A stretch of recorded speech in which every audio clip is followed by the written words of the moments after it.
You had a conversation 3 days ago. It lasted maybe 5 minutes. The other person has probably forgotten it by now, but you haven't. You've replayed it, analyzed every word you said, every pause, every possible way they could have interpreted that one sentence you wish you'd phrased differently. And the worst part? You know you're doing it. You know it doesn't help. And you can't stop. Why, if that sounds familiar, this video is going to explain exactly what is happening inside your brain when you do this, and why you were never just being dramatic. Before we get into it, if your brain has ever kept you up at night replaying something that's already over, hit the like button. It helps this video reach other people who think the same way. And subscribe if you want to understand your own mind more clearly. We go this deep every single day. Here's a scene you've probably lived. You send a text. The person reads it. They don't reply right away. Within 60 seconds, your brain has already generated 17 possible explanations. Maybe you said something wrong. Maybe the tone was off. Maybe they're upset.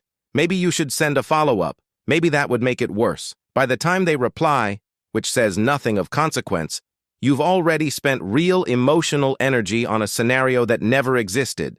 And you know this. You know, logically, that there's no evidence for any of it. But the thinking doesn't stop just because you know it's irrational. That gap between knowing and stopping is exactly where the psychology gets interesting.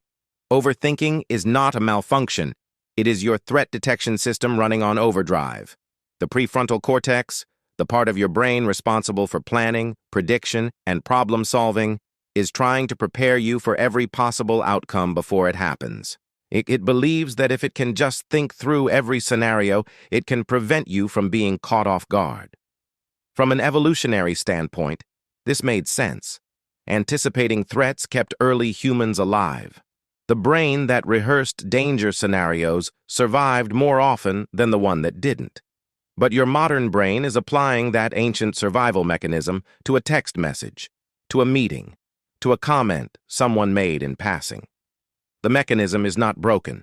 It's misdirected. And understanding that changes everything about how you see yourself.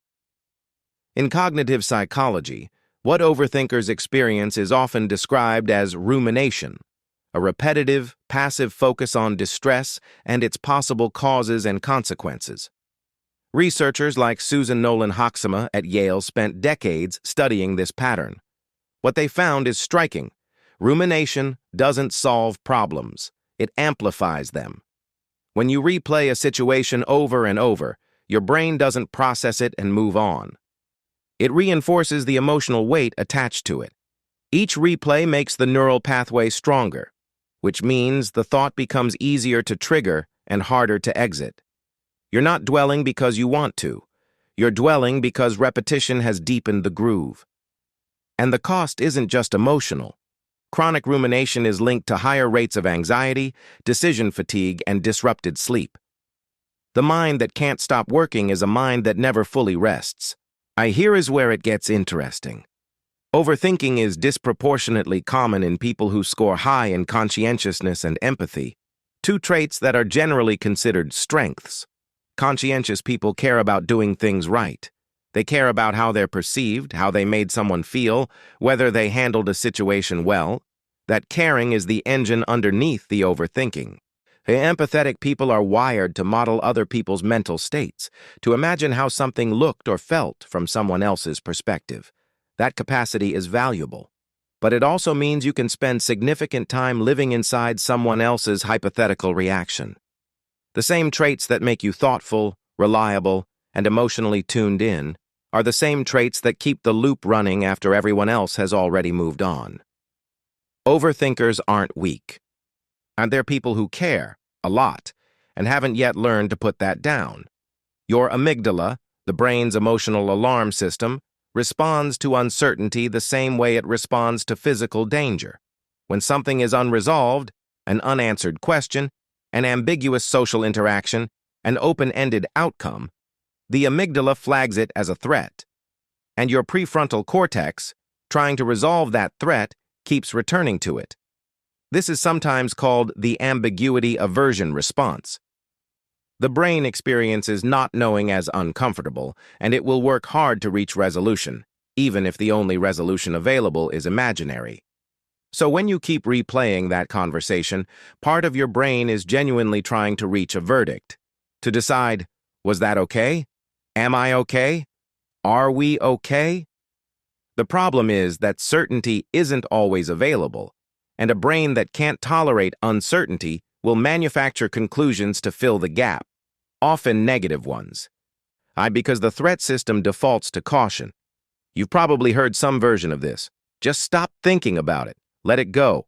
You're overcomplicating things, and every time you hear it, part of you wants to explain that if you could just stop, you would have already. The advice assumes the loop is a choice. It's not. The misconception is that overthinking is the same as worrying, that it's a personality flaw, a lack of emotional discipline, or a sign of low confidence. In reality, overthinking is a cognitive style. It's a particular relationship between intelligence, sensitivity, and self-monitoring. It often coexists with high function. Many of the most high-performing people in demanding fields are chronic overthinkers. The brain that won't leave things alone is often the same brain that catches the detail everyone else missed, that notices the inconsistency, that prepares for the scenario no one else considered. Telling an overthinker to just relax is like telling someone with perfect pitch to stop noticing when something's off-key. The sensitivity is not separable from the perception. I want you to think about a specific moment, not the last time you overthought something, but the last time your overthinking was actually right. The time you noticed something others missed. The time your careful attention to a situation caught a problem before it became one. At the time thinking it through more than once turned out to matter. Because here's what I want you to sit with. The same mind that exhausts you also protects you. The question is not how to turn it off. It's how to be in charge of when it runs. That distinction between a mind that controls you and a mind you learn to direct is the entire difference. If you've spent your whole life being told you think too much, I want to offer you a different frame. You don't think too much. And you think in a way that most people don't know how to keep up with. And somewhere along the way, you started turning that capacity against yourself instead of using it. The overthinker's mind is not the problem. It's one of the most sophisticated operating systems a person can have. It models consequences. It holds multiple perspectives. It refuses to accept the first answer as the only answer. What it needs, not less thinking but better thinking. Directed, purposeful. With an off switch you actually own. That's a skill. It can be learned. And it starts with understanding what's actually happening, which is what you just did.